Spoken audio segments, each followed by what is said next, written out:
Olá, meus amados, graça e paz. Nós estamos aqui para darmos sequência ao nosso estudo das quintas-feiras, referente à Epístola de Paulo aos Romanos, e vamos dar sequência com o capítulo 4, do verso 13 até o final, até o 25. Muito bem, nesse texto da palavra, Paulo continua falando da fé de Abraão, né? E lá no capítulo 4, verso 13, nós vemos assim: não foi mediante a lei que Abraão e a sua descendência receberam a promessa de que seria herdeiro do mundo, mas mediante a justiça que vem da fé. Paulo, ele está falando que Abraão recebeu a promessa de ser pai de uma grande nação, mas não foi pela lei, mas pela fé, né? Então, Paulo está afirmando que Abraão recebeu uma promessa. Essa promessa, ela não foi conquistada, ou ela não foi concluída, ela não foi efetivada porque Abraão estava obedecendo a lei, né? Mas pela fé, né? É pela fé que Abraão conquistou a promessa. Assim como você e como eu, Deus faz promessas para nós, né? Assim como fez Abraão, faz para nós. Abraão recebeu a promessa de que ele seria pai de uma grande nação, né? Uma nação inumerável. Deus faz promessas para mim e para você em diversas áreas. E a mesma forma com que Deus acreditou a Abraão para que ele pudesse ser o pai da grande nação, a mesma forma que ele usa para acreditar a mim e a você, é a fé, é crer na promessa, ir atrás do cumprimento da promessa, mesmo não tendo indícios ou não tendo subsídios para palpavelmente dizer a promessa está acontecendo ou vai acontecer. Não, é pela fé, não tendo nada, né? O próprio texto aqui diz que Abraão creu contra a esperança, ou seja, o provável era não, mas Deus já tinha dado o sim. Então ele creu no sim de Deus, ele creu naquilo que Deus disse que faria, e isto lhe foi acreditado como justiça, e então concretizou-se a promessa que Deus havia feito a Abraão. Assim como acontece comigo e com você. Muitas vezes nós deixamos de receber coisas que Deus promete porque nós não cremos, porque descremos, porque não damos crédito às promessas que Deus faz para mim e para você sobre as nossas vidas, por falta de credibilidade, por falta de confiança, nós perdemos as bênçãos e as promessas que Deus promete para nós. No verso 14, nós lemos assim: pois se os que vivem pela lei são herdeiros, a fé não tem valor, a promessa é inútil, porque a lei produz a ira, e onde não há lei, não há transgressão. Muito bem, a lei que Paulo está falando aqui, que a lei anula a fé. Se acontecesse de as pessoas pela lei conquistassem ou conseguissem a promessa. A lei, o que é uma lei? Ou o que são as leis? As leis são uma série de normas e de regras, ou seja, são práticas a serem seguidas. Normas, leis são isso, uma série de regras e normas a serem praticadas pelas pessoas. Se a prática ou as práticas trazem salvação, eu não preciso de fé, né? É isso que Paulo está aqui enfatizando. Se a prática de normas e de regras trazem salvação, eu não preciso de fé. A fé é anulada. Mas o próprio apóstolo Paulo nos fala que ninguém foi salvo pela lei, porque todos transgrediram a lei. Não há nenhum justo, nem sequer um. Então ninguém foi salvo ou é salvo por obediência à lei, né?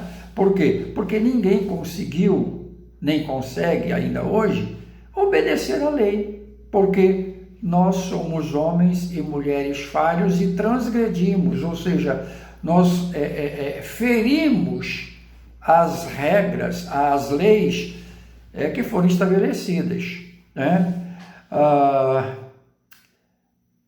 A lei, diz o texto aqui, que nós acabamos de ler, a lei, ela gera a ira. Por que a lei gera a ira? Porque é pela lei que eu e você nos tornamos conscientes que somos desobedientes, né? Por exemplo, você vai num parque, né, muito bonito, gramado, né, coisas lindas, aí você vai e anda por cima da grama, deita em cima da grama, faz um piquenique ali na grama, né? Muito bem, mas você volta lá na semana que vem, na outra semana, e você encontra uma plaquinha lá: não pise na grama, né? O que acontece? O que você fez não tinha essa norma.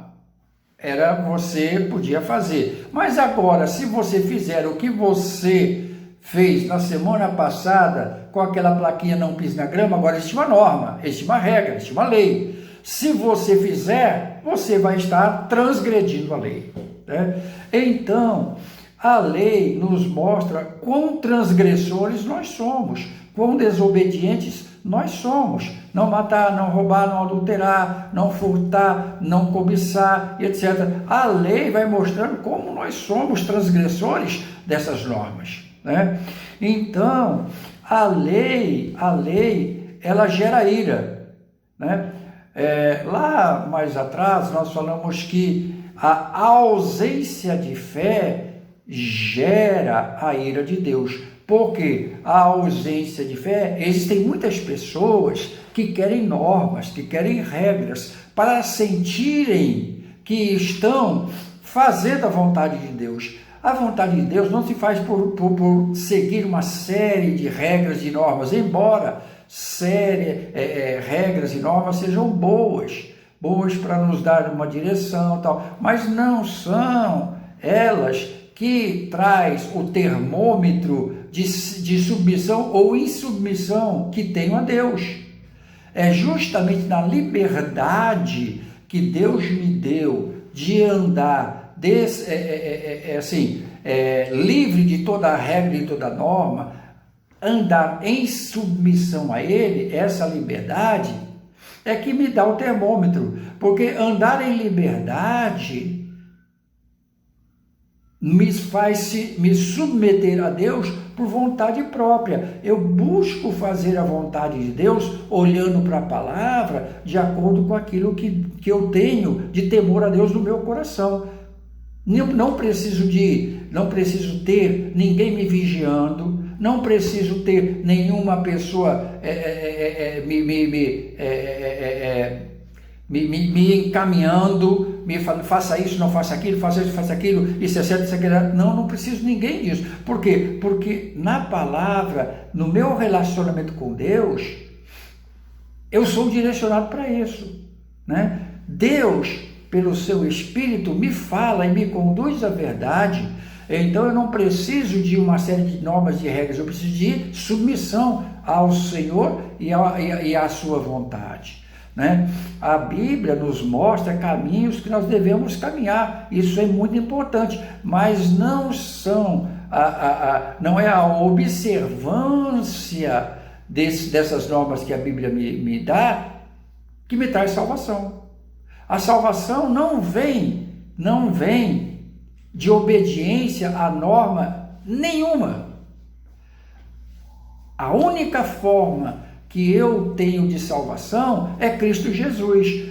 Através da salvação que há em Cristo Jesus, que gera em mim uma nova vida, é que eu busco entender a vontade de Deus expressa na palavra. E essa vontade de Deus expressa na palavra, eu procuro viver porque isso me faz bem, isso me alegra, isso me faz sentir bem diante de Deus. Não o inverso. Eu seguindo essas normas, eu seguindo essas regras, que vai me trazer salvação e bem-estar. Não podemos inverter a ordem das coisas. Então, a lei, ela serve para mostrar o quão desobediente, o quão insubmisso eu sou a Deus, as coisas de Deus e as próprias normas que a sociedade estabelece. As sociedades, eu trabalho com lei, as normas, elas vêm por quê? Para mostrar ao homem que aquilo que ele está fazendo é errado, mostrando o que é certo. E, olha, faça isso, faça aquilo outro, e o homem vive desobedecendo essas coisas. Por isso que existem penalidades pelas desobediências, humanamente falando e espiritualmente falando, não é diferente. Penalidades existem para todos aqueles que transgridem as leis humanas e também as leis que Deus estabeleceu. Pois bem, lá no verso de número 17, nós lemos assim: como está escrito, eu o constituí pai de muitas nações. Ele é o nosso pai aos olhos de Deus, em quem creu o Deus que dá vida aos mortos e chama a existência coisas que não existem, como se elas existissem. Ok. Aos olhos de Deus, Abraão é o nosso pai, né? E o pai procura fazer tudo o que é bom para os seus filhos, deseja o bem dos seus filhos. E ele está falando, olha, Paulo falando, Abraão é aos olhos de Deus o nosso pai. E aí ele fala, Deus dá vida aos mortos. E o que ele está falando? Aqui não é mortos embora Deus tenha o poder de ressuscitar, mas não é isso que exatamente Paulo está querendo dizer, não. Paulo está querendo dizer aos mortos nos seus delitos e pecados, como ele mesmo fala. Mortos ou pessoas que estão distantes de Deus, pessoas que estão, entregues, pessoas que estão vencidas na vida, pessoas que estão acabadas na sua forma de pensar, no seu curso e na história da sua vida. Ele já está entregue e não quer mais saber de nada, só está querendo que a vida acabe, que está querendo morrer e tal. Então, o apóstolo Paulo está falando, olha, Deus, ele restaura, ele dá vida a essas pessoas que já se sentem mortas, pessoas que estão mortas, distantes de Deus. Deus dá vida a essas pessoas e chama a existência coisas que não existem. Deus pode chamar a existência a alegria que eu perdi de viver, de estar nesse mundo, de estar com pessoas, de estar no meu casamento, de estar no meu trabalho, de estar na minha casa. Eu perdi a alegria. Deus pode restaurar e chamar à existência isso que está morto. A saúde, né? Nós estamos vendo um período de pandemia, quantas vezes pessoas estão mortas ou estão quase mortas e Deus faz a pessoa ressurgir com uma saúde melhor ainda do que ela tinha antes. Deus chama a existência algo que ainda não existe. Segurança, nós vivemos num mundo de insegurança, mas Deus pode fazer e nos fazer caminhar seguros por lugares mais inseguros do mundo. Mas por quê? Porque Ele está ali presente. Deus pode nos gerar paz no meio da guerra, né? Chama a existência coisa que não existe. Então nós temos que ter fé, viver pela fé, crer em Deus e nas coisas de Deus e em tudo que Deus pode fazer, em todo momento, em todo lugar, em todas as circunstâncias e com todas as pessoas. Não existe ninguém, pessoa alguma que foge ao poder transformador do Senhor, Criador dos céus e da terra. Muito bem. Dos versos 18 em diante, nós vemos assim, 18 diz: Abraão, contra toda a esperança, em esperança creu, tornando-se assim pai de muitas nações, como foi dito a seu respeito. Assim será a sua descendência, sem se enfraquecer na fé, reconheceu que o seu corpo já estava sem vitalidade, pois já estava com cerca de 100 anos de idade, e que também o ventre de Sara já estava sem vigor.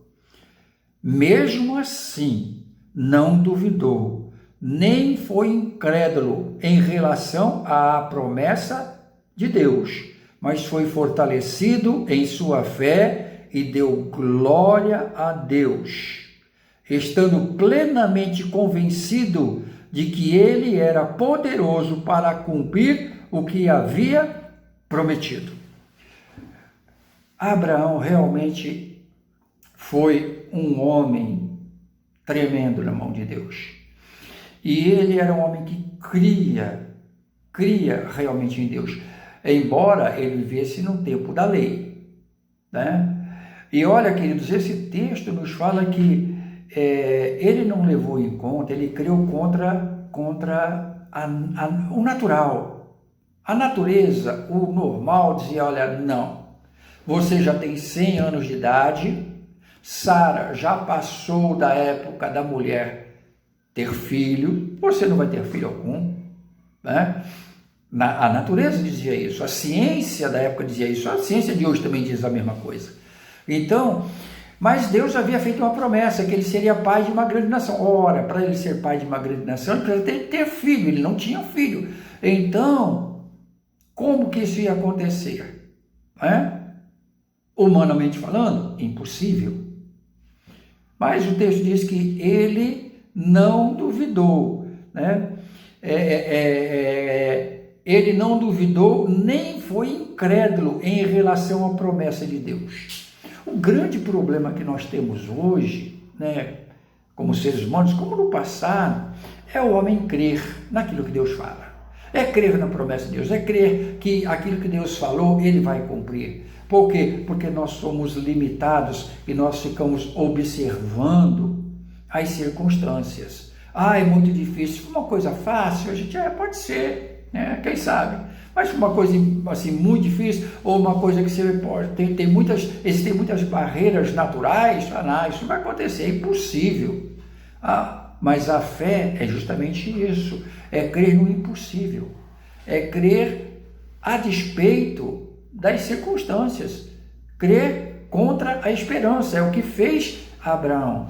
Então, se Deus tem promessa, Ele cumpre com as suas promessas. Deus não deixa de cumprir com as suas promessas. Deus não deixa de cumprir com a sua própria palavra. Ele dá uma palavra e Ele cumpre aquela palavra que liberou a mim e a você.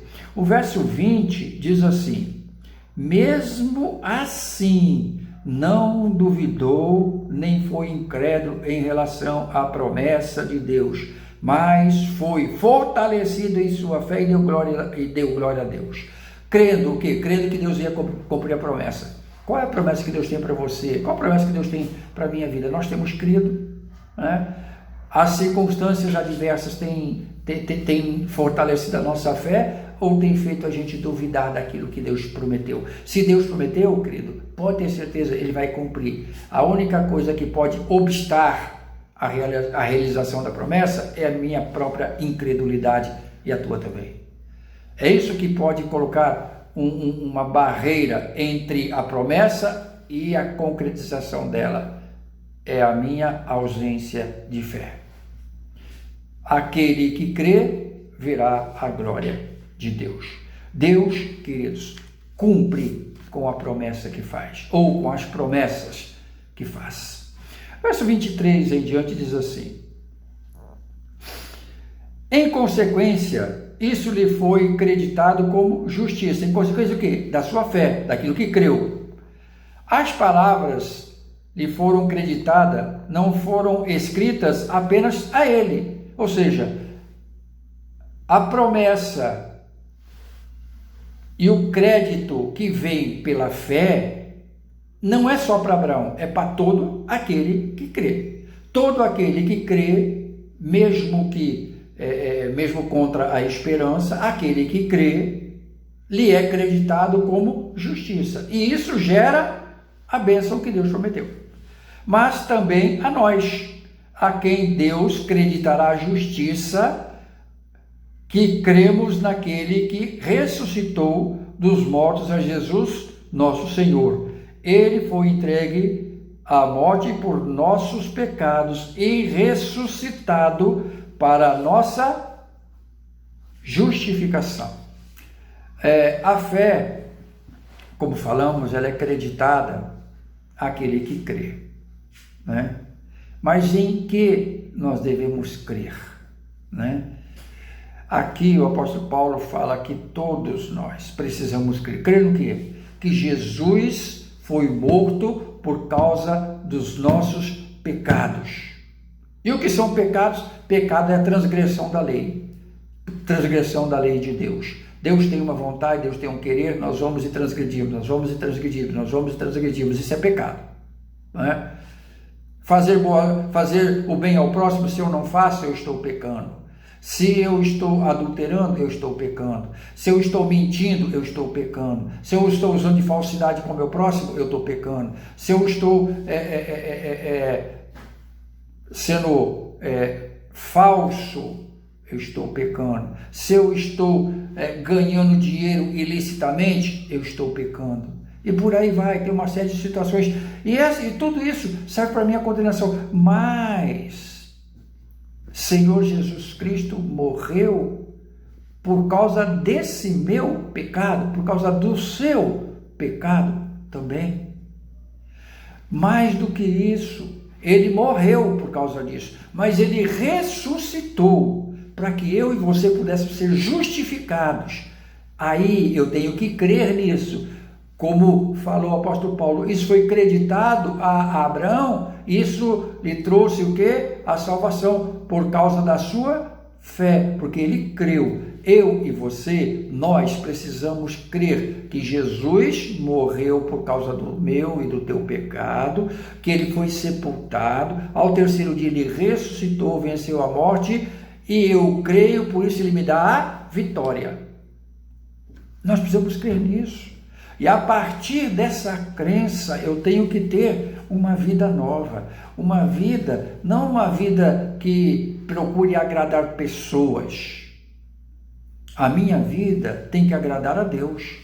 Agradar pessoas é consequência do agradar a Deus. Se uma pessoa se agrada de Deus, com certeza vai se agradar da minha vida, porque eu estou procurando agradar a Deus. Agora, se uma pessoa não agrada a Deus, não vai gostar muito da minha vida, porque a minha vida acusa a pessoa das coisas erradas que ela faz, né? Então, nós não podemos querer estar bem com todo mundo todo o tempo. Nós devemos tratar todo mundo bem, respeitar todas as pessoas, ser bom para todos, mas mesmo assim, a nossa vida, a nossa caminhada em submissão a Deus, não agradarão a todas, não agradará a todas as pessoas. Pessoas se desagradarão de mim e de você. Não porque nós estejamos fazendo coisa errada, mas porque a obediência a Deus, a submissão que temos a Deus, não agrada e não gera alegria no coração daqueles que não querem Deus e não querem parte com Deus. Então, queridos, que eu e você vivamos na graça do Senhor Jesus. Que eu e você vivamos pela fé. Não fé, uma fé retórica, mas uma fé prática, onde nós olhamos para o próximo e nos entendemos com ele. Olhamos para o próximo e sentimos sentimos pesar por coisas que eles estão vivendo, por coisas que eles estão enfrentando. Dobramos os joelhos e intercedemos por eles, porque queremos o bem deles. Por pior que sejam as práticas que essas pessoas tenham, pessoas que são necessitadas e carentes do amor e do perdão de Deus, enquanto elas não reconhecerem, eu não posso descansar, né? Descansar no quê?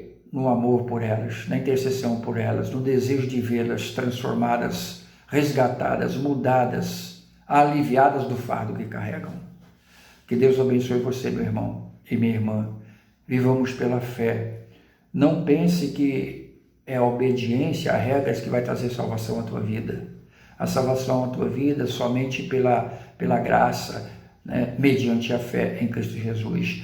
Você tem que crer e você tem que se dedicar a Deus, você tem que fazer a vontade de Deus em todo o tempo.